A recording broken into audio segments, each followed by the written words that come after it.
He was moments from being sentenced, an elderly janitor wrongfully accused, sitting silently in court as the judge prepared to declare his fate. For a brief moment, Bernard Jennings believed dignity might carry him through. But just as the gavel lifted, the doors burst open. His grandson, trembling but determined, shouted, "Wait!" and raised his phone. What followed silenced the room and shattered the lies. Could a boy's secret recording expose the real thieves in time to save everything? Want to know what happened?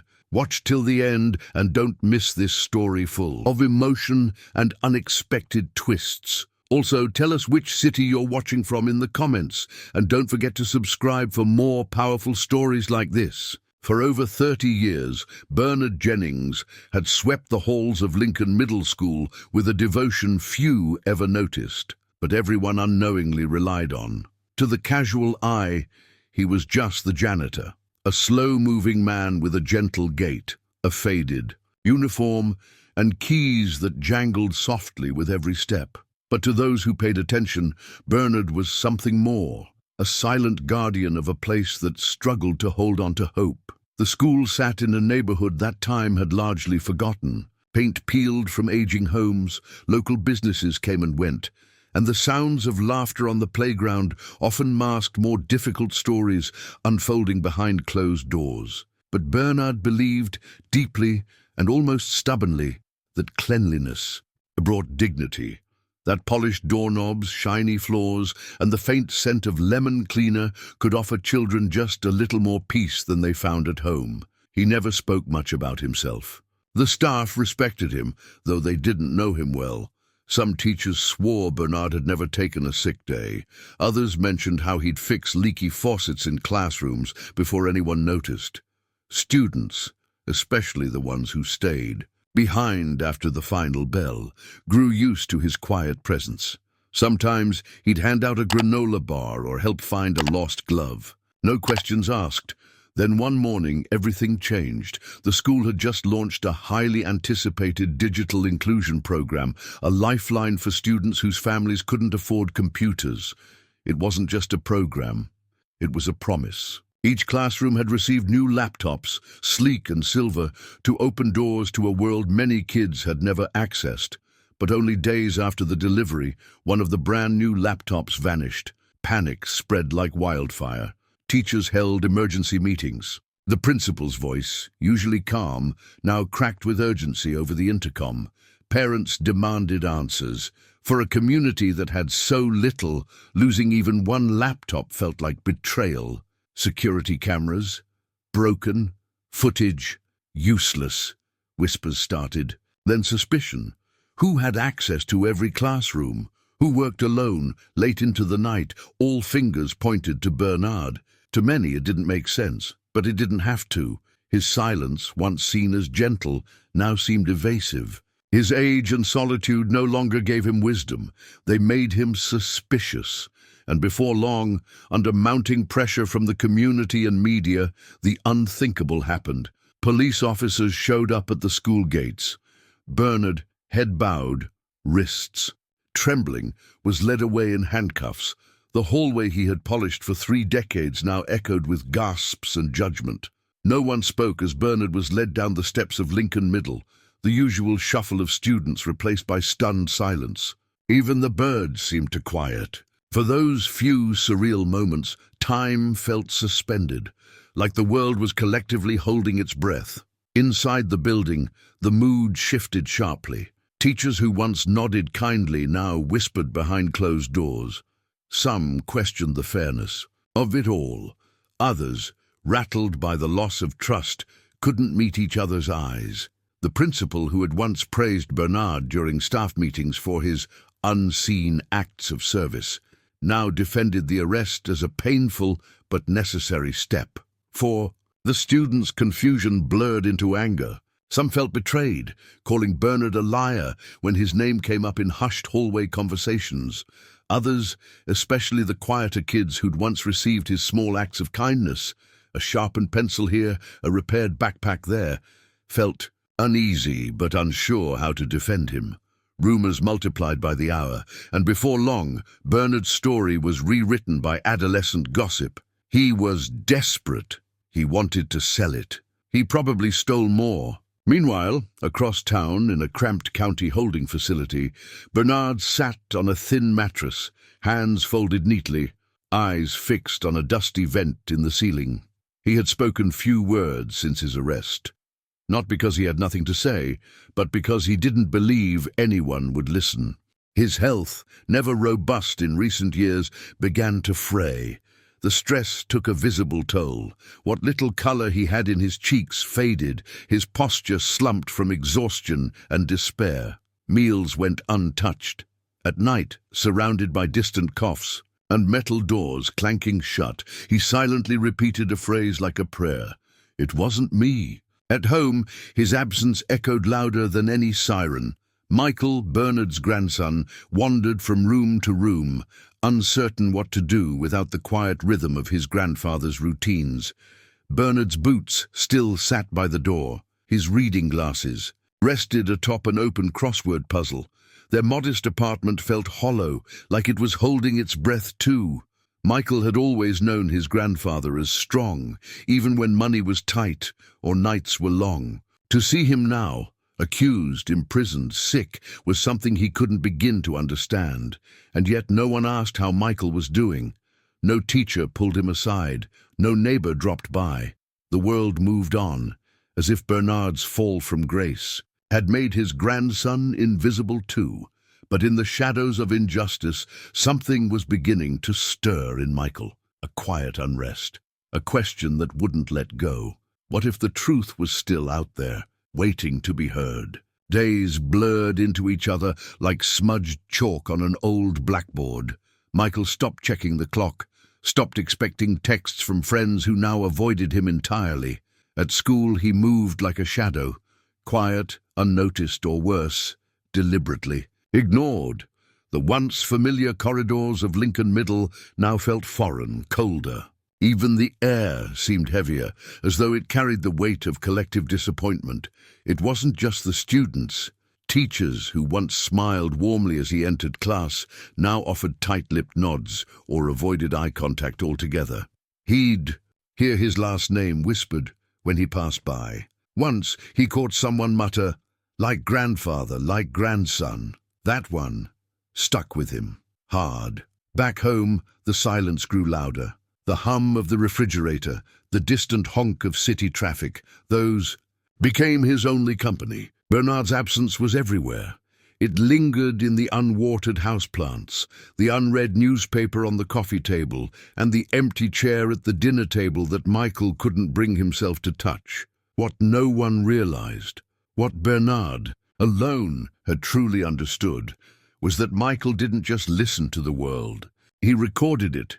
It was his quiet obsession, a hobby that had once puzzled teachers and delighted his grandfather. He'd carry his old phone around, capturing snippets of life others missed, the way rain tapped against a cafeteria window, or the squeak of sneakers in an empty gym.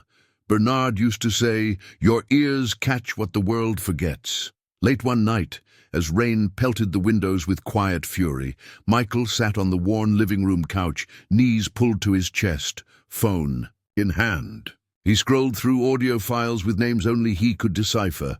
Lockers after bell, March hallway wind, cafeteria rainy Tuesday. The ambient sounds calmed him, like visiting memories that hadn't yet faded. That's when he found it. A file labeled Hallway Ambient, 3:47 p.m. He didn't remember recording anything special that day, but he pressed play anyway, mostly out of habit. The first few seconds were normal. Shoes shuffling, a door creaking, faint chatter. But then, suddenly, a whisper cut through. "Keep it. And quiet. We'll get at least 200 if we split it. You sure no one saw? Relax, it's done. He'll take the fall." Michael froze. The voices weren't Bernard's. They were younger, tense, careless in their arrogance, and all at once the world around him shifted. His pulse raced. He rewound, listened again, twice, 3 times. There was no mistaking it. He knew those voices. Lucas Porter, Jaden Simmons, This wasn't just ambient noise, it was the truth, hiding in plain sound. Michael didn't sleep that night. The recording played in a loop beneath his pillow, his thumb hovering near the pause button, as though any sudden movement might erase what he had found. He lay wide-eyed, the whispered voices tangled with the hum of the city outside, his thoughts racing far ahead of his 12-year-old heart. Morning came with little light and no appetite. His cereal sat untouched while he stared blankly at it, brain clouded with dread and questions. Could he really go public with this? Lucas and Jaden weren't just older. They were known troublemakers, the kind who smirked when teachers turned their backs. Michael had seen what they did to other kids who spoke up. Threats, stolen lunches, bruises that never got explained. Still, each time he thought about staying quiet, Bernard's pale, trembling hands came to mind. During their last visit, Bernard had tried to smile behind the glass, but the effort looked painful. He hadn't asked about the case, hadn't even said much. He just said softly, "Stay brave, Mikey, even when no one's watching." So Michael did what Bernard would have done. He got cautious and careful. He transferred the audio file to a USB stick, one he tucked beneath a loose floorboard in their room, just in case. Then he backed it up again to an old email account. Redundancy wasn't just smart, it was survival. At school, everything felt sharper, the air, the eyes, the tension. Michael spotted Lucas near the lockers, laughing with his usual pack. Jaden leaned against the wall, tossing an apple in his hand like it was a game. They didn't look worried, not even a little, and that made Michael's stomach turn, but they must have sensed something. Maybe it was the way he watched them a second too long. Maybe someone talked. By the end of the day, Lucas cornered him. In the stairwell. No one else was around. "You been spying?" he asked, voice low and dangerously casual. Michael swallowed hard. "No," he said quickly, voice almost cracking. Lucas leaned in. "You sure about that?" Jaden appeared behind him, arms crossed. "'Cause if you were," he added, "we'd be having a very different conversation." They didn't touch him. They didn't need to. Their presence alone was enough to freeze Michael in place. He went home shaken, but more certain than ever. Staying quiet wasn't an option, not when the truth had finally found a voice. The moment Michael stepped through the apartment door, he bolted the lock behind him. His hands trembled as he dropped his backpack and went straight to the drawer where the USB was hidden. Still there, still safe. He clutched it for a moment, just breathing. What terrified him wasn't only Lucas and Jaden. It was how alone he felt in this storm. No adult had asked the right questions. No one saw the weight he carried. And Bernard, his anchor, his only real family, was wasting away behind bars, a victim of someone else's crime. Michael stared out the window at the traffic below, his thoughts tangled in fear and fury. He imagined Bernard in that cell, blamed for something he never did, while the real culprits roamed free and smug. It wasn't right. It wasn't just. And the more he thought about it, the more something hardened inside him. Not anger, exactly, but a kind of resolve that made his spine sit straighter. The trial was in just a few days. That left almost no time. He couldn't go to the principal, too risky. Couldn't tell a teacher either. What if Lucas found out? What if the audio disappeared before anyone heard it? There was only one path that made sense, even if it scared him to his core. He'd bring it to the courtroom himself. That decision changed everything. Suddenly, every moment counted. He tested the audio on different speakers, made sure the voices were clear. He rehearsed in front of the mirror, practicing how he'd explain what he had. "I have proof," he whispered over and over until the words felt like armor. Each night, he barely slept, not because of nightmares, but because of possibilities. What if they didn't believe him? What if it wasn't enough? What if it was? Meanwhile, a letter from social services arrived. Michael opened it slowly, hands trembling again. It was confirmation. If Bernard was convicted, Michael would be removed from their home and placed in temporary care. He knew what that meant. Strangers. Maybe separate schools, a new life stripped of everything familiar. That envelope became his final push. This wasn't just about clearing Bernard's name anymore. It was about saving what little family he had left. He zipped the USB into his jacket pocket and charged his phone one last time. Whatever happened next, he would no longer stay silent. Rain began falling just after dawn, a slow, steady drizzle that blurred the city streets and painted the courthouse windows in streaks of grey. Michael sat stiffly in the back seat of the social worker's car, the USB drive hidden in his pocket, his phone clutched tightly in both hands. Every red light felt like an eternity. Every tick of the clock on the dashboard pulsed like a warning. The courthouse loomed ahead, old and imposing. As they stepped inside, the smell of floor wax and cold marble filled his senses. Strangely familiar, almost like Bernard's school hallways. Michael didn't say much to the social worker. She offered polite comfort, something about being brave. But her eyes were already tired, distant, like someone used to endings. Inside the courtroom, Bernard sat at the defense table, looking thinner than ever. His cheeks were hollow, and his shoulders sagged beneath a worn suit jacket someone had lent him. He didn't see Michael at first. His eyes stayed low, fixed on the table, like he couldn't bear to look up anymore. The prosecutor stood tall, confident, spinning a story for the judge about opportunity and betrayal. A trusted employee, a school's limited resources, a single missing laptop, but a much deeper violation, he said, gesturing toward Bernard like a man pointing at a cracked foundation. The courtroom murmured with each accusation. Defense attorney, an overworked public defender, fumbled with papers and muttered vague counters. No direct evidence, Mr. Jennings's long-standing service, character witnesses unavailable. His words drifted like fog, offering no real defense. Michael's heart pounded so loudly it drowned everything else out. He could feel the heat rise in his face, the sweat in his palms. His thumb hovered over the phone screen, ready to press play, but his legs wouldn't move. Not yet. Then the judge sighed, a long, heavy sound of someone preparing to deliver what felt like a final blow. Bernard closed his eyes. That was when Michael stood up. Not slowly, not hesitantly. He stood as if pulled by something invisible and unbreakable. "Wait," he said, his voice cracking slightly but carrying across the room. Heads turned. Whispers started. Michael took a deep breath, stepped forward, and held up the phone with both hands. "I have proof," he said. Louder this time.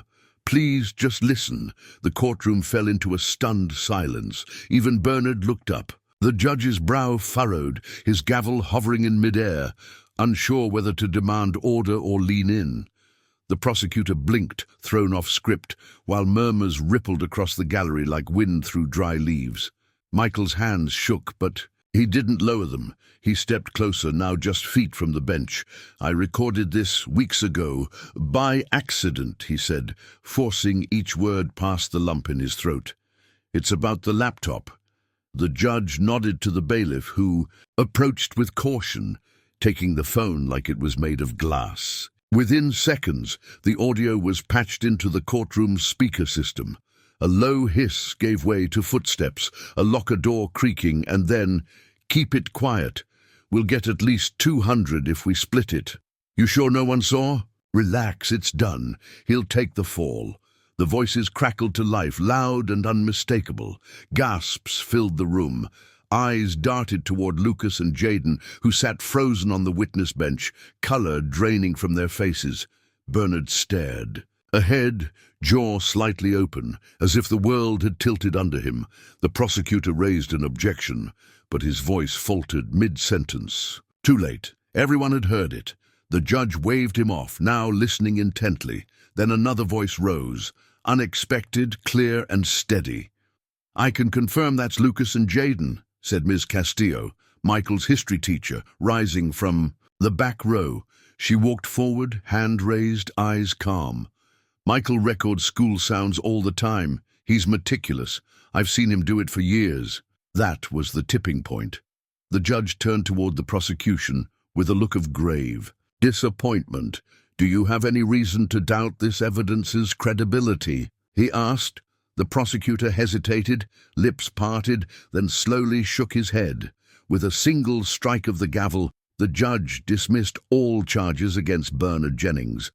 A long silence followed, then applause, quiet at first, growing as those who, once doubted now, sat humbled.